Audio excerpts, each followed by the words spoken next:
Sau đây thì tôi xin trân trọng kính mời ông Juan Pablo Feregrino là Phó Giám đốc Phòng Giáo dục Phát triển Kinh tế Quản trị của Cơ quan Phát triển Quốc tế Hoa Kỳ USAID chia sẻ những cái thông tin hợp tác của cơ quan với quý vị. Xin mời ông.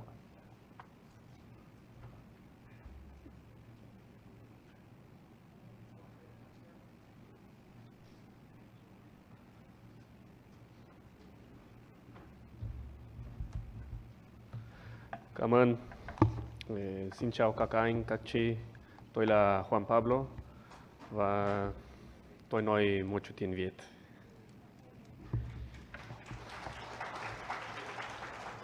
Nhưng tôi nói tiếng Anh.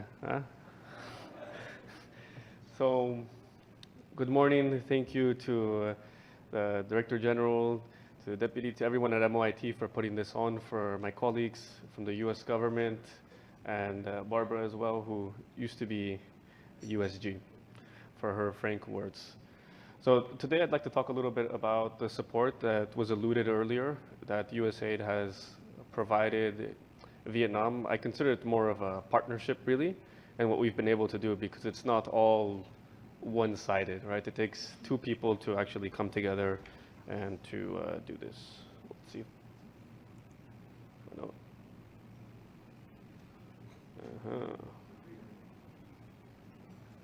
Okay, come on. So these are examples of some of the projects that USAID has done together with the Vietnamese government.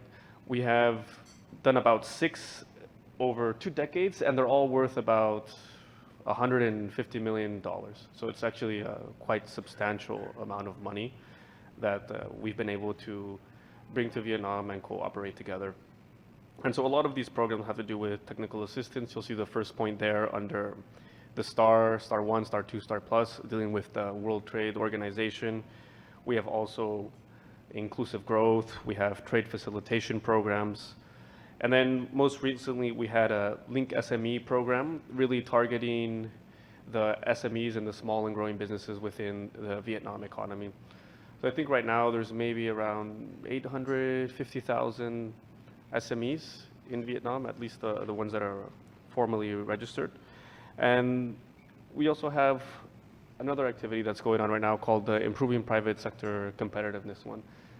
This one does end next year, but it's important because we're working with pioneering enterprises. So these are companies that are really have the potential for growth, but not just that, they have the potential to share what they learn through either technical assistance or through matchmaking with other companies within Vietnam, and this, we think, will benefit the economy. Now, one thing that we're doing now, and the reason that I'm here with you and collaborating as well with the ministry, is that we saw an opportunity related to the digital economy. It's been alluded by other people as well. And so I just wanted to briefly share what this looks like for Vietnam. And if you want to dig deeper, there's an entire report. You can find it on the bottom right. But these numbers here are all in billions, and they're gross merchandise value. So how much is being spent, right, on all of these different categories. On the far left, you have the entirety of the digital economy, and then you have some subsectors. And I think right now the one that's very popular, and some of my colleagues can attest to this, is the e-commerce one, where if you see, it's estimated that around in 2030, it'll be over double the size. And so this is a great opportunity, not only for Vietnam, but for Vietnam trade elsewhere.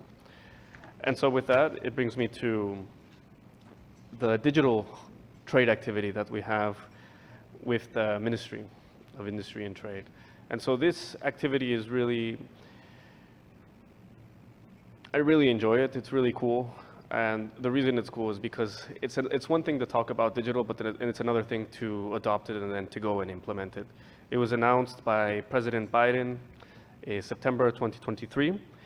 It's around 3.2 million. It's only 2 years, but we're here to strengthen and to help the ministry with the digital trade ecosystem, with regulation, barriers and constraints to existing digital trade, and also to facilitate B2B matchmaking.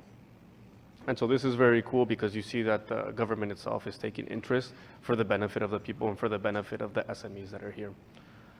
And I'll go a little bit into depth on what this activity is really doing. I think it's pretty cool.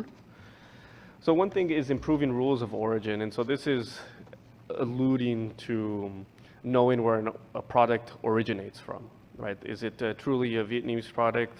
How much is it? Where is it going for?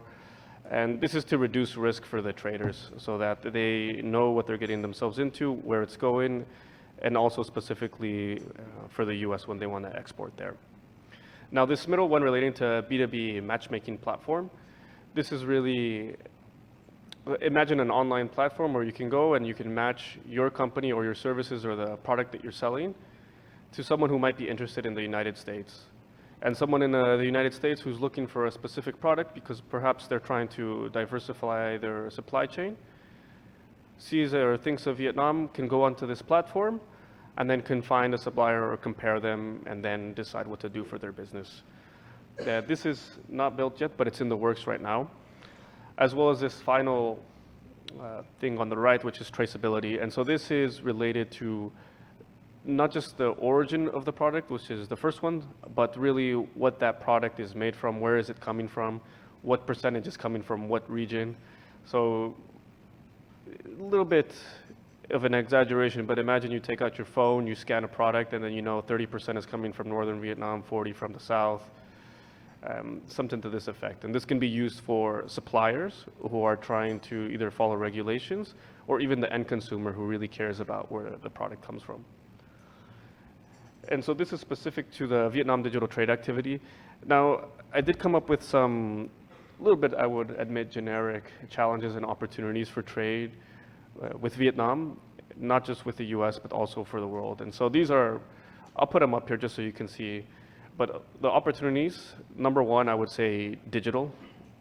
And this can be anything from AI, e-commerce, travel, working with different partners. So the comprehensive strategic partnership is one way, is an opportunity that can be leveraged. Working with the private sector. And then there's also some challenges. So right now you have Vietnam, it provides a lot of value, exporting a lot. But how do you get it to the next level so that what you're exporting contains maybe more higher skills required, or perhaps you're inputting more technology so that the end product is a little bit more refined and of better quality. And with that, thank you very much. Xin cảm ơn. If you have questions related to USAID, come up to me later. Thank you.